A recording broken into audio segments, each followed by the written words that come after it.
E aqui, ó, pessoal, vamos seguir nessa mesma audiência aqui, ó, o Lindbergh Farias e o ministro esse das Relações Exteriores, o Mauro Vieira, debatendo sobre a política externa brasileira, né?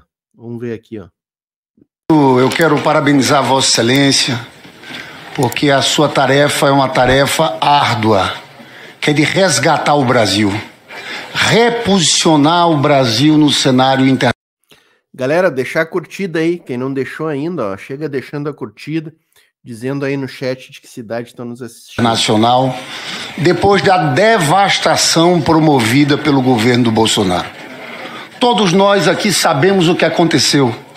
O Brasil virou motivo de vergonha internacional. O ex-chanceler Ernesto Araújo tinha um discurso do antiglobalismo, preocupação com o marxismo cultural, levou o Brasil a uma situação de completo isolamento.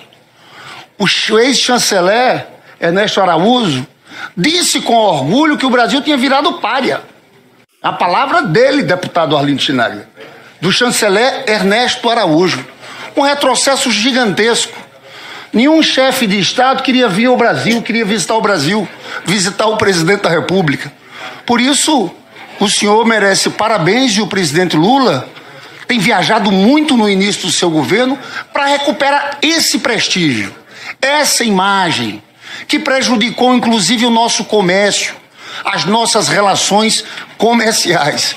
Eu não sei por onde começar, e tanto desastre que foi fabricado naquele período. Na área ambiental, por exemplo, está aqui as falas de Bolsonaro ao discursar na ONU. Eu lembro, insistiu na tese que o país era vítima de uma guerra de desinformação sobre a Amazônia e Pantanal. Responsabilizou índios e caboclos pelas queimadas. O Brasil passou a hostilizar parceiros tradicionais como a Alemanha e a Noruega por conta do desentendimento em relação ao fundo da Amazônia. Era isso o tempo todo, deputado Arlindo Chinaglia. Eu me lembro que ele xingou a mulher do presidente da França, Macron, disse que era feia. Isso é papel de um presidente da República. Foi isso que a gente viveu. Na área ambiental, tem mais. Inúmeras manifestações colocando em dúvida a crise ambiental, a crise climática. E a gente entrou o nosso governo, né? E a gente sabe o que começou a acontecer. Reassumiu seus compromissos internacionais com o combate ao efeito estufa. Estabeleceu meta de atingir desmatamento zero até 2030. Normalizou suas relações com os doadores do Fundo Amazônia.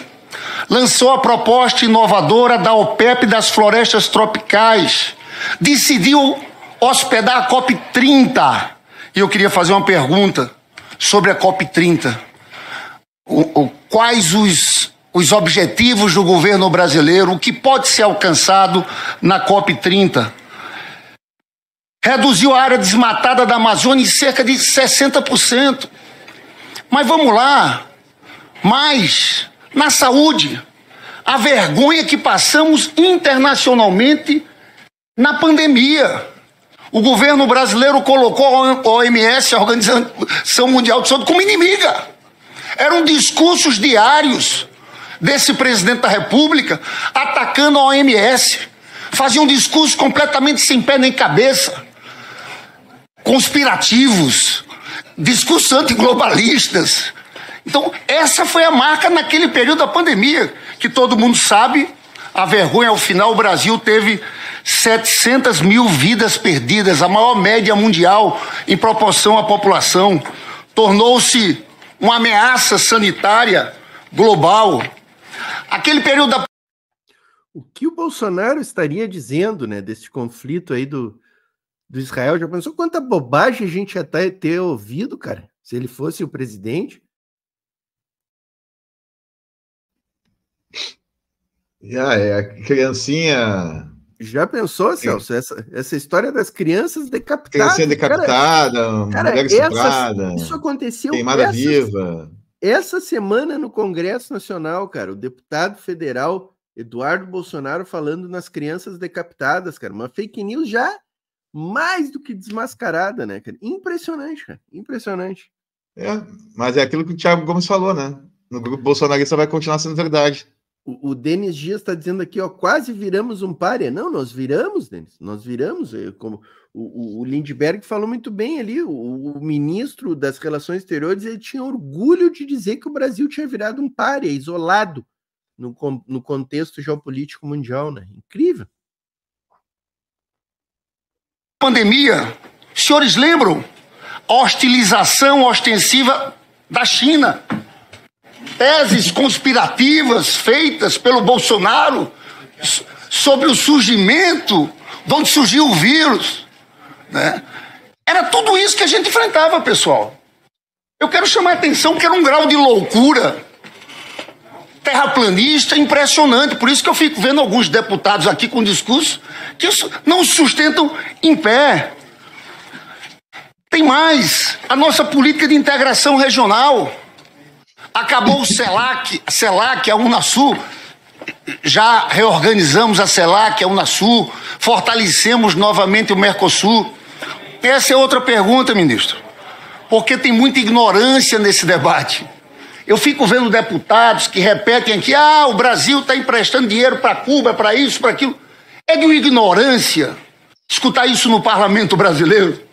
Quando o BNDES fazia empréstimo a empresas brasileiras, tinha regras, ministro, tão rígidas, que todos os empregos tinham que ser criados aqui. Se você fosse fazer um viaduto, a grande parte do viaduto tinha que ser produzida aqui e depois ser transportada. Gerava empregos, era importante exportação de serviços, era importante comercialmente para o Brasil. Eu sei que a integração latino-americana é mais do que comercial, é cultural, mas eu queria que o senhor abordasse os aspectos também do comércio. O que o Brasil pode ganhar com a volta de uma política que torne o Brasil novamente o centro de articulação em toda a América Latina.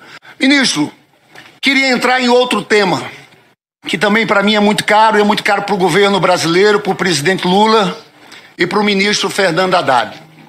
Agora o Brasil, que está na frente do G20, tem lançado um debate sobre a desigualdade, sobre a tributação dos mais ricos.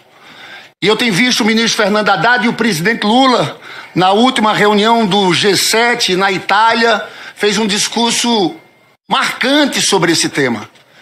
Eu queria que o senhor falasse um pouco sobre isso, da prioridade brasileira nesse debate de combate à desigualdade e tributação dos mais ricos. Quando o presidente Lula falou na Itália, ele disse que apenas 3 mil pessoas têm 15 trilhões de dólares em patrimônio. É a soma do PIB do Japão, Índia, Alemanha e Reino Unido. Então, queria que o senhor abordasse esse tema. Eu queria, ministro, falar sobre o tema de Gaza, porque aqui o governo brasileiro sempre teve uma postura muito equilibrada, desde o primeiro momento, como falou o deputado Arlindo Chinaglia, quando condenou o ato terrorista do Hamas. Mas o que está acontecendo ali é um genocídio. Os senhores continuam defendendo algo que ninguém no mundo mais defende. Os Estados Unidos não defendem o que está acontecendo. Massacre, crianças sendo mortas dessa forma. E o senhor falou da Assembleia Geral da ONU em 47, presidida pelo Oswaldo Aranha, que naquela época dizia que 53% do território era para Israel e 47% para a Palestina. No outro ano houve ficou conhecido como Nakba, né? Onde houve catástrofe, que ampliaram, na verdade, o território ali de Israel para 78%. Eu quero chamar a atenção da posição equilibrada do governo brasileiro e no momento da história que eu quero chamar o papel da extrema-direita hoje em Israel, que para mim é responsável por esse genocídio que está acontecendo. Você sabe que logo depois do acordo de Oslo, que você tinha Yitzhak Rabin e Yasser Arafat apertando as mãos do presidente Bill Clinton naquela foto, que foi uma foto histórica, O Itzhak Rabin foi assassinado em 1995 por elementos da extrema-direita que não queriam os dois estados. Essa é a verdade. Tem uma frase do Itzhak Rabin fantástica. Quando ele foi no parlamento israelense, que tem um nome o parlamento, mas me falta aqui a memória, deputado Arlindo Schneider, com a sua erudição. Isso. Knesset. Ele fez um discurso dizendo o seguinte: Itzhak Rabin, que era um general israelense: estamos destinados a viver juntos no mesmo solo, na mesma terra. Nós, os soldados que regressamos da batalha manchados de sangue, nós que vimos nossos parentes e amigos mortos diante dos nossos olhos, nós que assistimos a seus funerais e não pudemos olhar nos olhos de pais e órfãos, nós que viemos de uma terra onde os pais enterram os seus filhos, nós que lutamos contra vocês, palestinos. Tá aí, rolou esse debate aí essa semana no Congresso Nacional, os bolsonaristas expondo toda a sua fragilidade intelectual, cognitiva, né, seu desconhecimento da história, sua canalice, seu fascismo, sua ignorância, seu terraplanismo, seu olavismo e outros adjetivos que vocês queiram colocar aí pelo chat aí, né? É duro de aguentar, né? É duro de aguentar, né? Esse pessoal meio que sabendo que tá mentindo. E a resposta do ministro aí foi numa boa altura, né?